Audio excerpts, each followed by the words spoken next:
welcome everyone to another Leaders Link. If you're joining us for the first time, a very big welcome. These are calls that we're having weekly live interviews with interesting people doing wonderful things in the world who've got something special to share from a leadership perspective, particularly on some of the big issues and challenges that we all face today. So I'm thrilled to welcome Joe Confino. For any of you that I don't know, my name's Lindsay Levin. I'm the founder of Leaders Quest, and our work is all about helping leaders and companies align purpose and profit to help to create a world where everybody can thrive within the means of the planet. Aspirational, idealistic, challenging right now as we think about the stage that we're in. And yet, some of you may have read a blog I wrote a couple of weeks back, just talking about the sense of pause that this moment offers us, what I call the great pause, time of real uncertainty and in many ways challenge and a lot of suffering in different parts of the world, but also a moment, I think, of change. And so really happy, Joe, to welcome you. I'm very happy to welcome people from all around the world. For those who don't know Joe, he's had a long career as a journalist, most recently at the HuffPost, before that at the Guardian and the Telegraph. And he's kind of made this journey, in my words at least, from business and finance and making sense of the economic world into increasingly being really fascinated by systems. Could you go on to mute, please? If everybody makes sure they're on mute. Making a journey into sustainability, systemic change, and really thinking very deeply about how we shape the world that we're part of, and indeed what it means to really be part of that world. He's also studied with Thich, Nhat, Hanh. Some of you may be fans of that wonderful Zen master. Spent a lot of time at Plum Village at his monastery, and can share, I think, some of the wisdom, Joe, that you've picked up from there. Yeah. So I'm just going to start by simply asking you, how do we make sense of where we are right now? Yeah, thank you, Lindsay. I think one of the things for me is, one of the things Thich Nhat Hanh talks about is the need to wake up. That actually, we all know the unsustainable lives we're living and the destruction to the planet. And the only way we're going to really change is to wake up. And so I think this is a moment where we have the opportunity to literally do that. Change never happens when things are rosy and humming along nicely. We tend to just get stuck in that routine and tend to sort of close out to what's going on in the world. And my dad taught me that life is not being handed a rose, it's unpeeling an onion layer by layer and feeling the tears that come with that.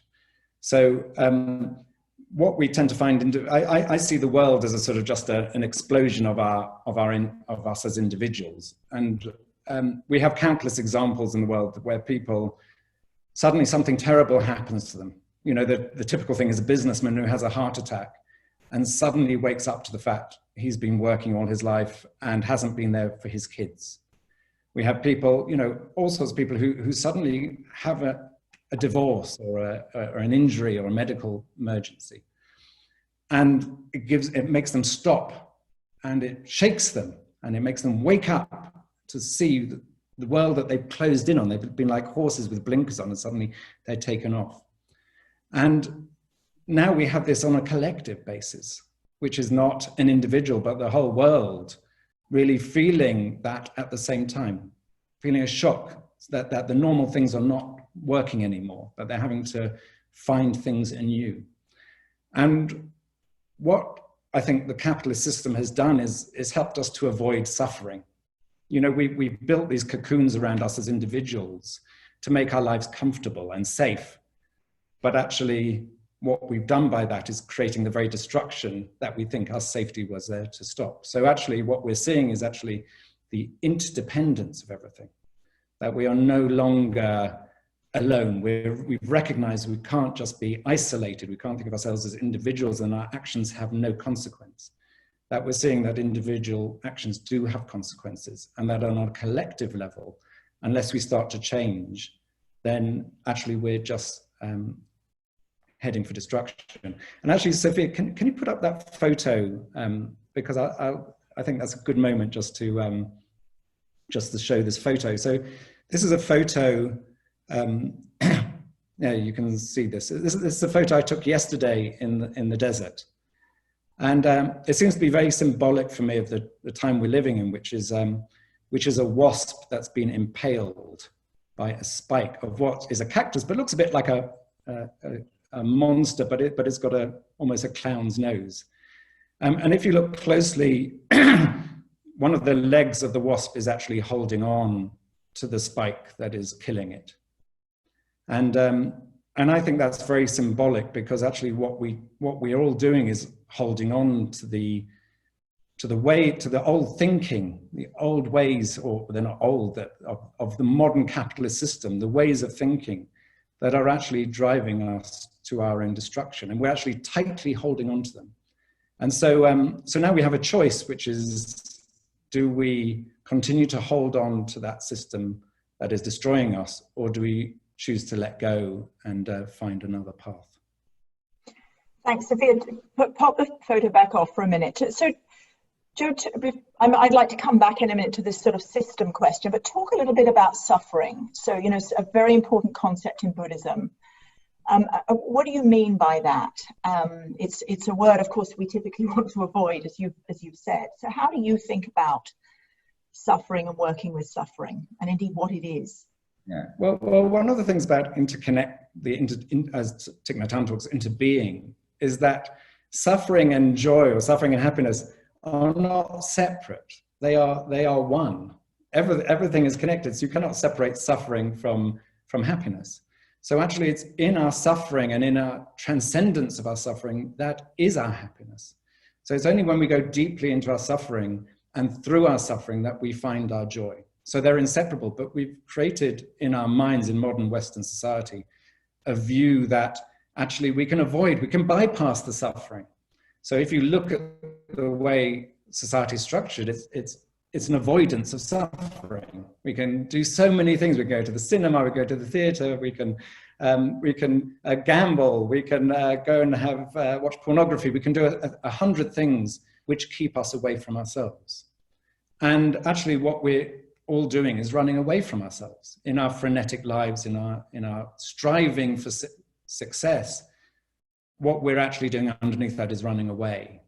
And so actually so we're going for happiness that is not actually true happiness. It's a fake happiness, which we find because actually we have all these avoidance techniques, and yet we are more depressed than ever. So suffering is something to be welcomed, and it's not something we seek. Like COVID-19, no one would say this is a great thing, and no one would wish anyone a heart attack. But when these things come up, the question is, they do bring up suffering, and then the point is, how do we deal with suffering, which we can come to. There's one thing I wanted to mention, which was when I was at The Guardian, it was in 2012, there was an article, there was a palliative nurse who was dealing with the dying. And some of you will already have known this, but she asked hundreds of patients who were dying in the hospice, what are the 5 things they regretted in their life? What did they miss the most? And I'm just going to go through those quickly, just to remind people. First one was, I wish I'd had the courage to live a life true to myself, not the life others expected of me. Second one, I wish I hadn't worked so hard. Third one, I wish I'd had the courage to express my feelings. Fourth one, I wish I'd had stayed in touch with my friends. And the fifth one, which is probably the most important, I wish that I'd let myself be happier. And what she said is, many did not realize until the end that happiness is a choice. They had stayed stuck in old patterns and habits.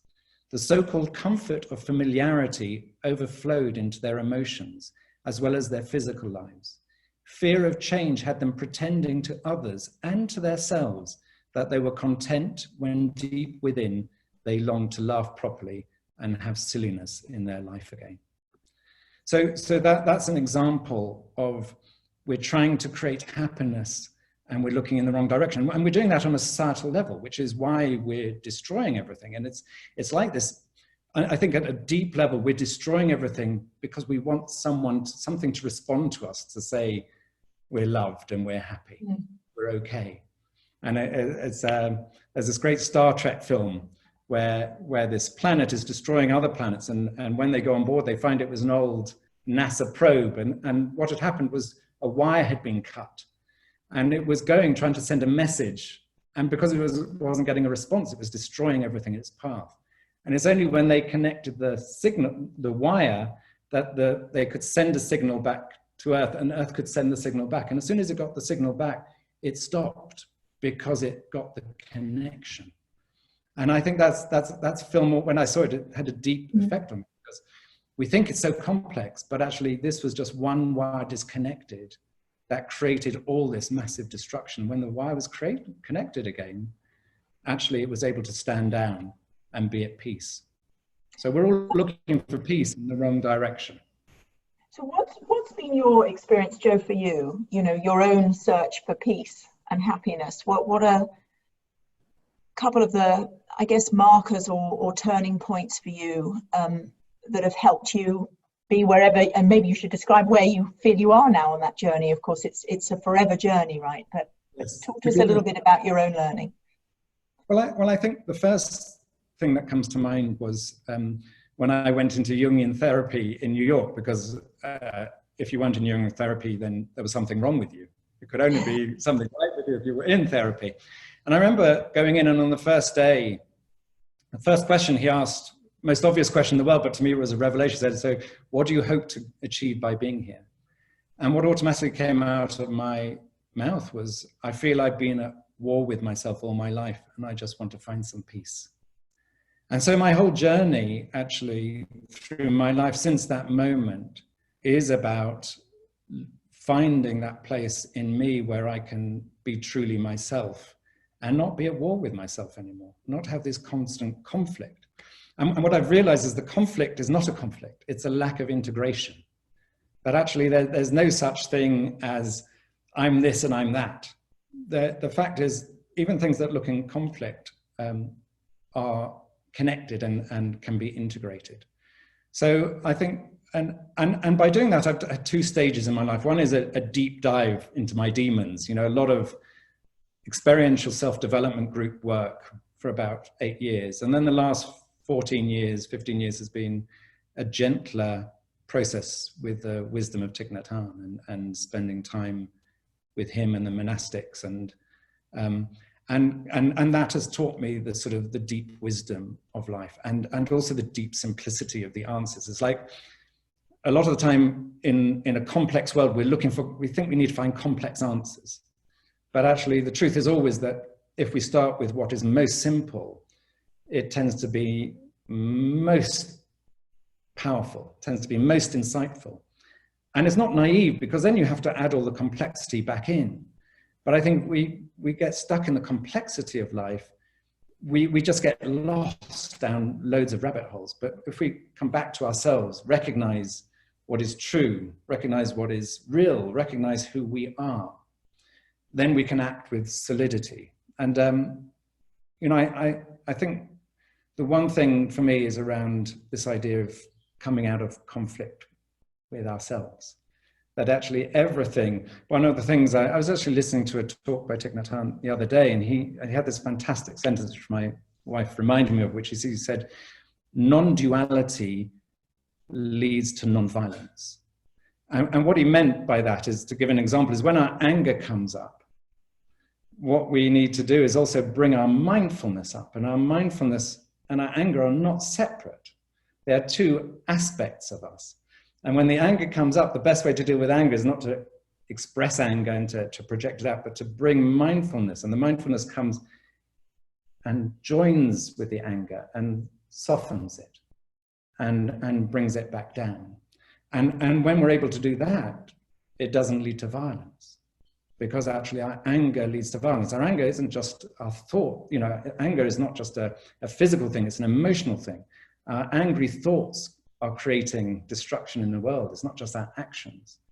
So actually Thich Nhat Hanh talks about the most important thing to understand is, he talks about, he was the one who invented the term engaged Buddhism or applied Buddhism, which is saying that Buddhism isn't about sitting on a couch in a monastery in the hills. It's about using this understanding and wisdom to act in the world. And he said a lot of people have understood that as activism, that it's about fighting for human rights and about equity and about stopping environmental destruction, et cetera, et cetera. And he said, of course, that's part of it, which it is. But he said the radical part of that is actually to do the healing inside, which is why when we talk about, 95% of people try to change the world, 5% try to change themselves, because we're always projecting into the world what we need to do inside. It's obvious, our mind projects out this cinema scope screen of things that are going on inside us, which we paint all over the world and create a drama out of. Whereas actually, if we bring it home to ourselves and we start to find those places of peace in ourselves, then actually we act with integrity, we act from who we are. And I was speaking to someone a few weeks ago and they said, I find it very difficult to be myself. And I thought, wow.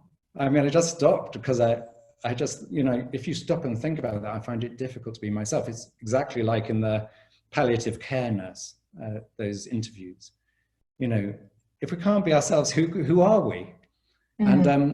And I think when we come back to ourselves and we are standing on the ground, we're connected on the ground, we're connected through our heart, we're connected into spirit, we're aligned. When we're aligned, we're ourselves, and when we're ourselves, we're our most powerful. And so that feels the most important thing to me. What about the opportunity of now? This moment that we're in collectively, as different people, everybody's got some variation of this pause or disruption in their normal patterns, and there's a gift in that, as well as a challenge, but there's a real gift. Can you say a little bit more about how you see that opportunity and how people might want to think about that opportunity now, making the most of this time? Yeah, well, let's look at the personal, individual, and then the collective, because it's both. I mean, the personal one feels really obvious. One is our lives are being disruptive. It's a chance to stop, as you said, the great pause. It's a chance to pause, to feel. Often we're running around. We don't have time to feel anything. We don't, as Thich Nhat would say, we don't even know we have a body. We're disconnected from ourselves, never mind everything else. So I think the personal opportunity is to be present to ourselves. That if we're not doing much, rather than fret or be bored or frustrated, is to sit with that and realize, wow, what an opportunity to allow things to go on that aren't necessarily conscious, just to sit and see what comes up, and then to work mindfully with that. And also, I feel very fortunate. I'm not in a place where I'm suffering. I'm in actually a place where I feel very happy. But for a lot of people, it's a time of great suffering. And the thing is to feel the suffering. I mean, it's very easy to say that, and very, very difficult to do, or very easy just to say, oh yes, just feel the suffering. And I don't mean that in a light-hearted way. But if there's suffering coming up, is to go into the suffering, because the fear most people have is that they got lost in their suffering, that we're so not used to dealing with it, that it's like an abyss that we feel will swallow us up and we'll never come out alive, that it will literally, we avoid it because we fear it, and because we fear it, we avoid it. Whereas actually what we're doing is being given the opportunity, being forced to touch it. And so that's an opportunity to really sit with it and feel it and allow it to be, and to recognize we can deal with it. The key aspect of Buddhism is impermanence, is that feelings come up and things arise and they fall. Everything is changing all the time. We're trying to control life, but actually we can't. So it's about recognizing the feelings, but also knowing that they'll pass, that things will change. On the collective, I think it's a chance to rewire the system, or actually, it's literally bring the wires back together, which is that we live in a disconnected world. We think that we can do that, our individual actions, we don't see the impacts of them. We cocoon ourselves, as I said earlier, We have particular thought patterns about the system we live in. You know, it's like as they say, like a fish doesn't know it's swimming in water. It's not aware of water. We're living in a system that is artificial, destructive, and also incredibly vulnerable. So I think what it's showing us collectively is that, you know, that I've always thought that modern society is like a veneer. On the surface, it looks so solid and so perfect, and yet actually a slight scratch in it and you see through it. And so what I think we're seeing is that this society that we believe is sustaining us, that is solid, that is dependable, that we can rely on, is falling apart and cannot sustain us and has to change. And I sometimes think, again, personally, you know, sometimes when we need to change, there'll be a little knock on our door. Like if it's a medical thing, we'll have a small medical issue. And often, particularly men, we ignore it. And then a sort of harder knock comes along. And then eventually a sort of big sort of whack around the head, because at some level we need something big to wake us up, because otherwise we tend to sort of adapt to it rather than change. And I think it's the same with Western capitalism. You know, the 2008 financial crash, you know, there's hope that, oh yes, we'll learn from this, we'll do a new system, but everyone wanted to go back to what they considered safe and normal. And I think this is the big whack, or actually it may not even be the big whack, it may be another whack, and then maybe a big one. There would be many big ones to come if we don't heed this one, which is saying, guys, this is not working. This is not gonna, we can't, you know, it's like Humpty Dumpty, you know, fell off. We cannot put him back together again. We cannot put this back together again. And when we recognize that, what happens? This huge opportunity for renewal and to refresh and to rethink about who we are and our place in the universe. You know, what is our place? How do we relate? So this comes back to the work, you know, you and I and many others are doing, which is around going from degeneration to regeneration, which is the mindset that coming back to the idea of move from the individual to collective, to the fact that actually we need to nurture and not extract, the fact that we are part of a fragile ecosystem that is absolutely glorious and majestic and beautiful and extraordinary, and we're destroying it for nothing. And just one last thing, Thich Nhat talks about, you know, we are not, the environment is not separate from us. We are the environment. Earth gives birth to us. It gives birth to us. We go back to the earth. All the elements of the earth and the sky the sun are in us. And this idea that we're separate, you know, he says the biggest mistake is to think the environment is not us. We are the environment. We are part of Earth. Earth is part of us. So my hope is that we come back to the recognition that we are stewards of ourselves, of our family, of our friends, of our community, and of the world. Wonderful, Joe. I want to move in a minute to some questions, but first I'd love us to take 2 or 3 minutes and just do a very short meditation with you to just give people a chance to touch some of the tools that you found very powerful. So over to you. Just take us for 2 or 3 minutes into ourselves.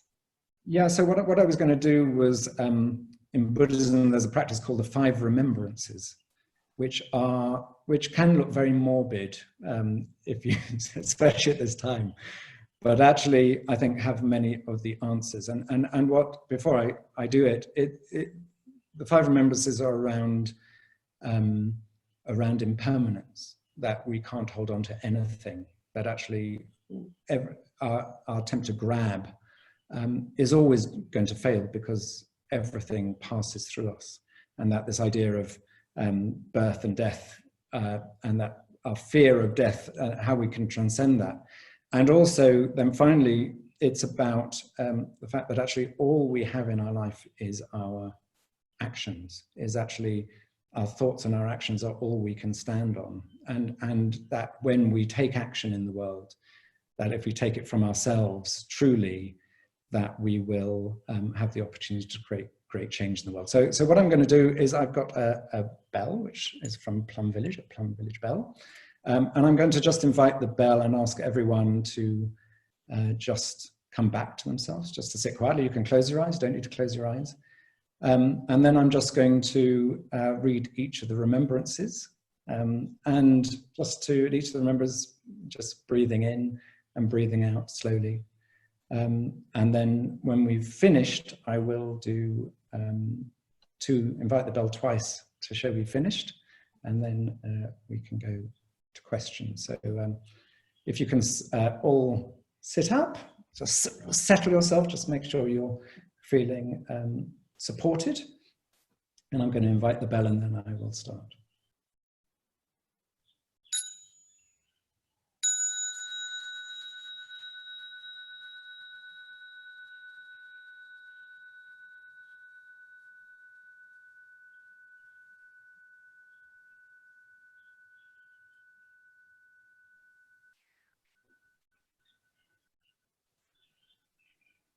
Breathing in, I know I am breathing in. Breathing out, I know I am breathing out.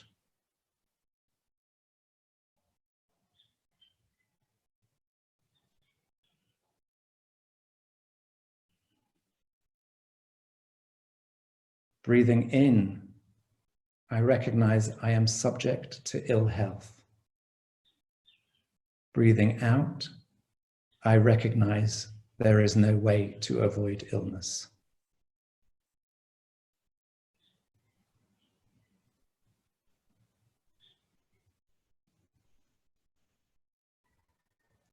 Breathing in, I am aware I am going to die. Breathing out, I am aware there is no way to avoid death.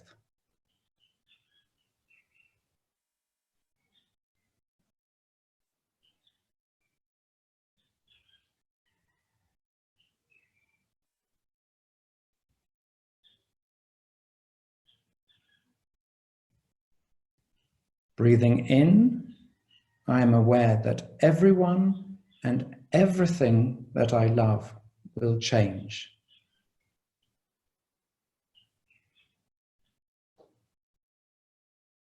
Breathing out, I am aware I will be separated from all of them.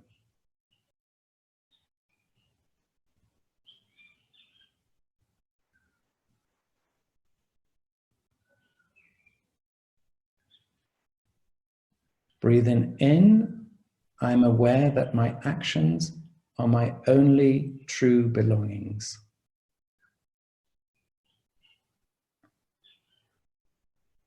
Breathing out, I am aware I cannot escape the consequences of my actions. My actions are the ground upon which I stand.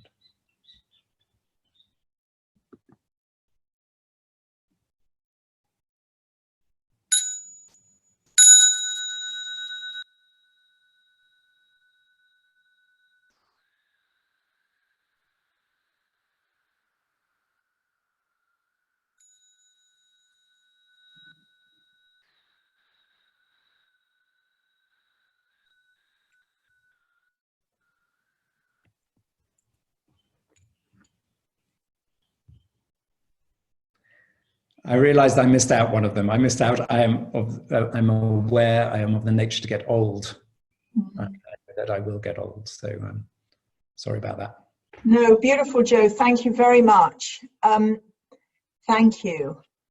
And I want to just give a chance for 3 or 4 voices. Anything anybody wants to briefly reflect upon, or a question that you'd like to ask. Sophia, people go to the chat and click a hand, do they? Can you just remind us? Yeah, we will use the raise hand function. You can find it in the lower bar of your screen. And if you can see it, just click participants and you will see it below the list of all the participants. And once you raise your hand, I'm gonna call your name and you can unmute yourself.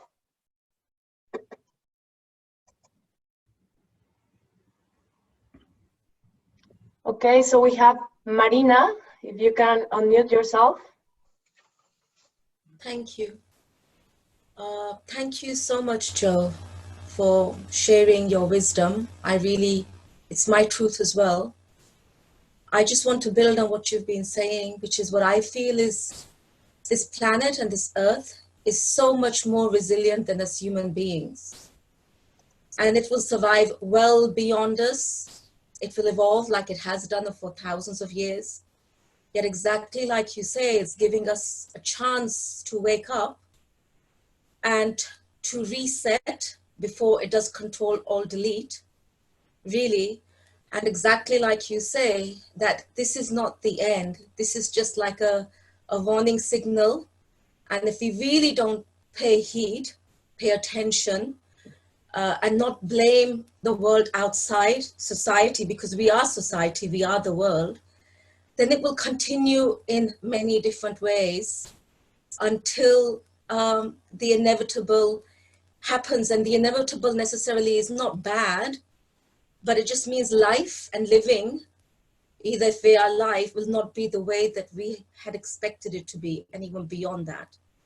And so therefore, I totally agree with you, and I don't know how I agree, but I just know it, that the healing that we need to do within ourselves, like getting rid of the anger, really being at one with who we really are and why are we really here, and not chasing something out there. And success is beyond money and titles, but it's about a feeling that we have of being comfortable in our skin of who we really are.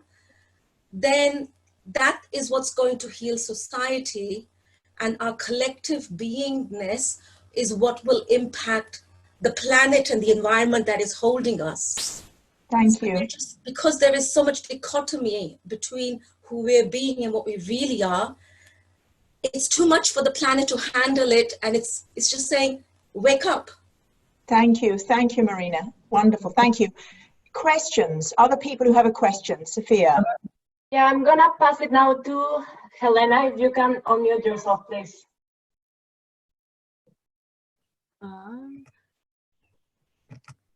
Sorry, hi, can you hear me? Yes. Thank you very much, Joe. That was very interesting. My question is, what do you do to be yourself, so be within you, and with everything that's going on a daily basis, work and just life as it is?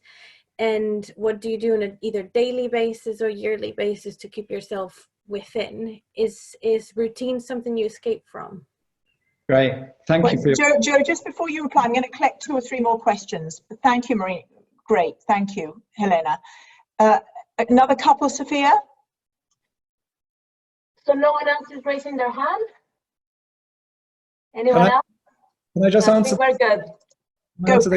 Yeah. So just in response, Marina, thank you for your comments, which I agree with. But one thing just to be wary, you talked about getting rid of our anger. I think the thing is, when you talk about getting rid of your anger, that's actually bringing up more anger with our anger.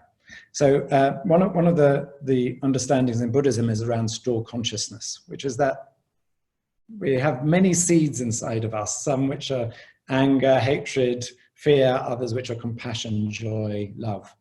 And actually those are all within us. And when an event happens, it might bring our seed of anger up. And it's not about getting rid of our anger, it's about coming up, as Thich Nhat talks about, saying like, if a child is crying, the mother will pick up the child and will settle it.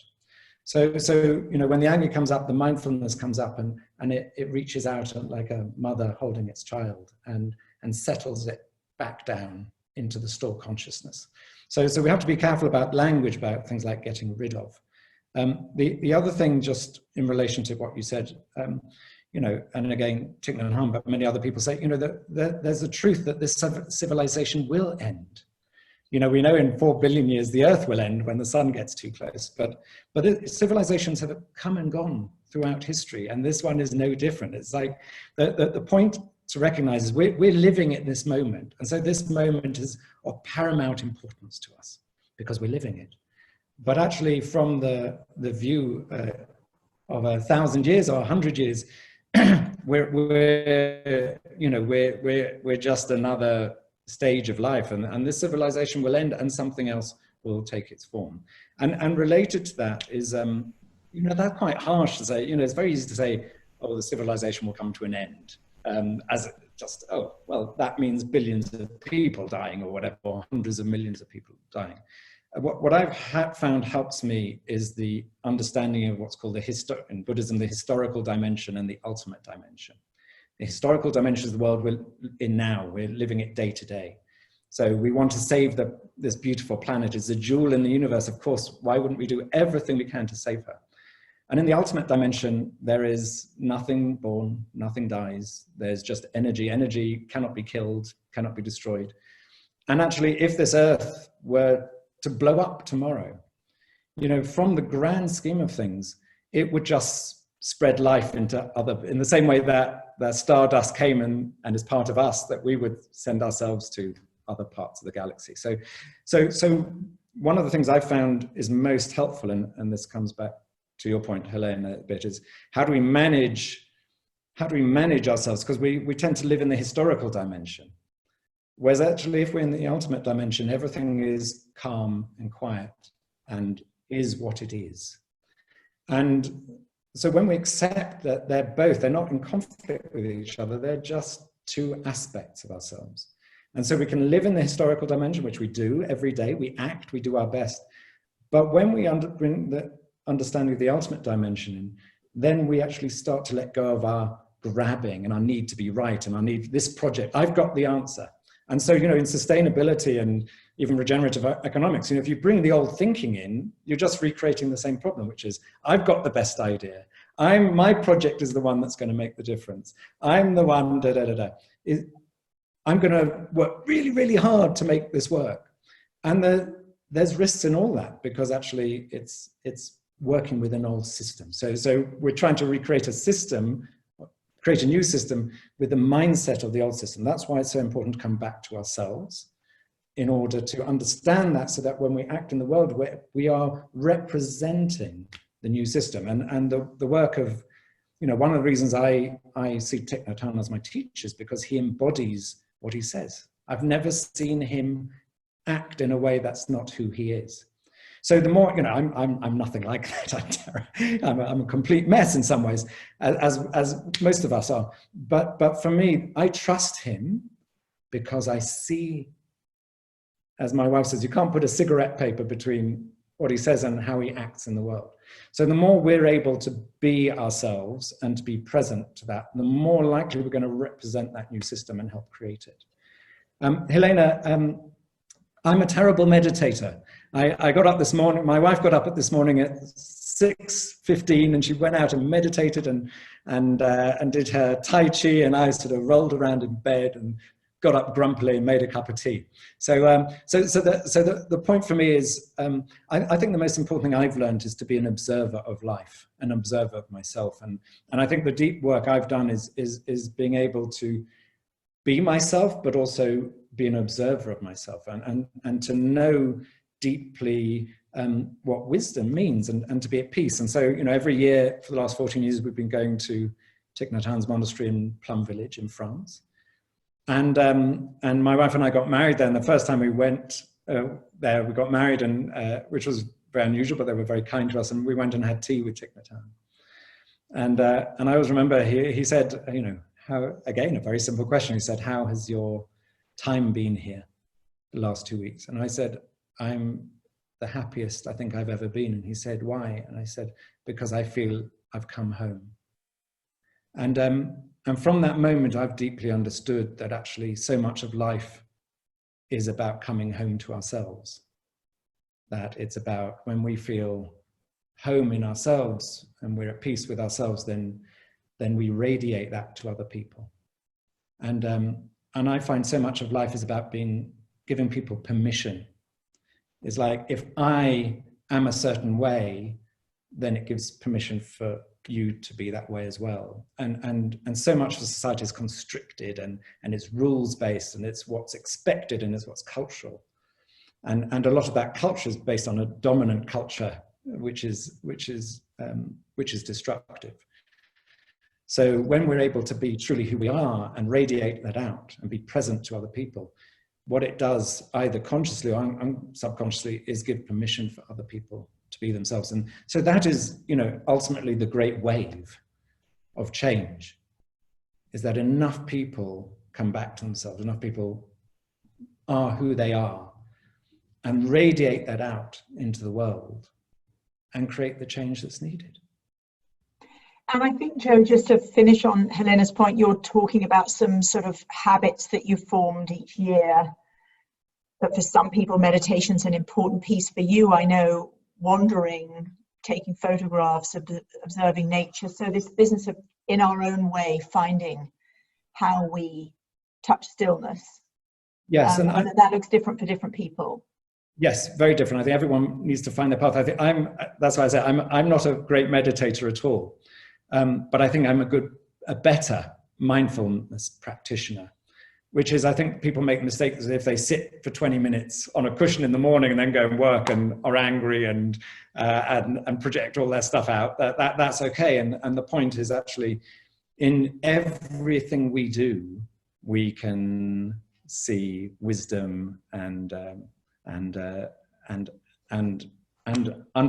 unfolding of life. So, you know, one of the things Thich Nhat talks about, the first time I heard it, it just gave me shivers. He said, if you take one piece of carrot and before you put it in your mouth, look at that carrot, that the whole universe needs to exist for that carrot to exist. Because that carrot needs, on earth, it needs sunshine, and it needs rain, and it needs the nutrients of the earth, and then it needs the sunshine, and And for the sun to exist, the whole universe needs to exist. So actually, if you look deeply at anything in life, you can see everything in life. You know, it's like a fractal. Everything is a fractal of the whole. So we don't need to be woo-woo. We don't need to have great experiences and mystical experiences. We can just look at anything that's happening in our daily life, anything in our home, anything anywhere, and see the whole of life in it. Joe, thank you very much. We're at time, close to time. I really, really appreciate you joining us. This has been a very, very special 45 minutes with you. I thank everyone for dialing in from all over the world, and I hope that this has been a special and meaningful time for you all. I encourage you to post Leaders Link on your social media, #LeadersLink. All of the talks are available via our website, so feel free to access those, not only this one, but our past talks, and share those with others. And would love to see you back with us next Wednesday, 1 p.m. East Coast time. I'll be with Jacqueline Novogratz, the founder of Acumen, leader in the impact investing world, the author of The Blue Sweater. And we'll be talking about her new book, which is just coming out, called Manifesto for a Moral Revolution. So I look forward to joining you along with Jacqueline. A huge thank you to Joe. Please also feel free to invite friends and family to join these calls. They're open to anybody.